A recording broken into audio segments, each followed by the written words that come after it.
Hello अस्सलाम वालेकुम। जैसे कि बिरयानी का एपिसोड 19 का प्रोमो जो है वो लॉन्च हो चुका है। जैसे कि निसा मजीद जो है वो अपने कज़न राशिद के साथ मंगनी कर लेती है। वो उसके साथ जो है जन्नत के घर जब जाती है तो जन्नत इससे कहती है कि आपने जो है वो इनके साथ मंगनी कर ली। मैं तो समझती थी कि आपकी मीरान के साथ होगी, क्योंकि वो खुद मुझे इशारा दे के गए थे कि आप दोनों का जो है वो रिश्ता तय होने वाला है। जिस पर वो कहती है कि आपको नहीं मालूम जन्नत बीबी के जो है मीरान जो है वो शादीशुदा है और गुलमहर उसकी बीवी है। जिस पर जन्नत कहती है कि उन दोनों के दरमियान तो शादीशुदा कोई भी बात ऐसी नहीं है। वो दोनों तो अलग अलग कमरे में रहते हैं, एक दूसरे के साथ बच्चों की तरह रहते हैं। बाज़ औक़ात तो वो मीरान को जो है वो बाबा कहकर भी पुकारती है। खामोशी से सब सुनती रहती है। जब वो राशिद के साथ वापस आती है तो वो उसे रसमलाई खिलाने के लिए ले जाता है और घर वालों के लिए भी लेकर आता है। मीरान जो है वो निसा से नाराज़ होकर जो है अपने गाँव वापस आ चुका है। यहाँ पर वो दरगाह पर अकेला बैठा होता है। जब उसके वालिद यहाँ पर हाज़िरी देने के लिए आते हैं और मीरान को देखते हैं तो उसे कहते हैं कि तुम्हें इश्क हो चुका है। जिस पर जो है वो ये भी कहते हैं कि क्या तुम यहाँ पर दरगाह पर बैठकर बाबा साईं से जो है वो अपनी मुरादें मानना चाहते हो? तो फिर ऐसा कुछ भी नहीं होगा, क्योंकि उन्हें तो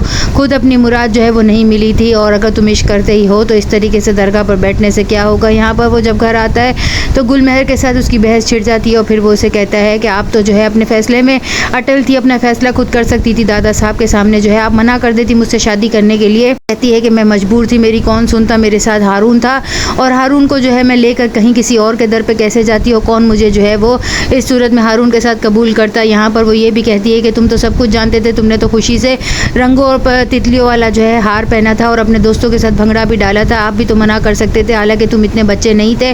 मीरान कहता है कि मैं ये देखकर खुश था कि आप जो है सारी ज़िंदगी मेरे साथ रहेंगी। जिस पर वो कहती है कि सारी ज़िंदगी साथ तो रहूँगी, लेकिन किस रिश्ते के साथ रहूँगी ये तुमने कभी नहीं सोचा था। यहाँ पर मीरान के घर वाले जो है वो औलाद का मुतालबा करते हैं। जिस पर गुलमहर कहती है कि उनका मुतालबा कुछ गलत भी नहीं है। हमारे दादा परदादाओं के ज़माने से इसी तरह ख़ानदानी शादियाँ होती हैं, हम इस रिश्ते को कबूल नहीं कर पा रहे, वो हमारी गलती है। हमारे माँ बाप भी जो है वो कज़न मैरिजेज़ में जो है वो बंधे थे। उससे पहले हमारे दादा दादी जो है वो भी कज़न मैरिजेज़ में बंधे थे। अगर ये हमारी शादी हो भी गई है और 4 साल से हम एक दूसरे के साथ बंधे हुए हैं और फिर भी जो है हम औलाद अगर नहीं करना चाहते हैं तो तुम अपने रिश्ते की हकीकत जो है वो सबको बता दो और ये भी बता दो कि जो है हम इस रिश्ते को मज़ीद आगे नहीं बढ़ा सकते हैं। जिस पर जो है मीरान खामोशी से देखता रह जाता है और फिर ये भी कहता है कि हम जो है एक ऐसे पिंजरे में कैद हो गए हैं जहाँ पर हम घुट घुट कर सांस ले रहे हैं और जो है पिंजरे के साथ अपना सर टकरा रहे हैं। यहाँ पर निसा के मामू जो है वो उससे कहते हैं जिस रिश्ते को तुम ओन नहीं कर सकती, जिस रिश्ते का तुम नाम नहीं ले सकती हो, तुम उस रिश्ते के साथ क्या सारी ज़िंदगी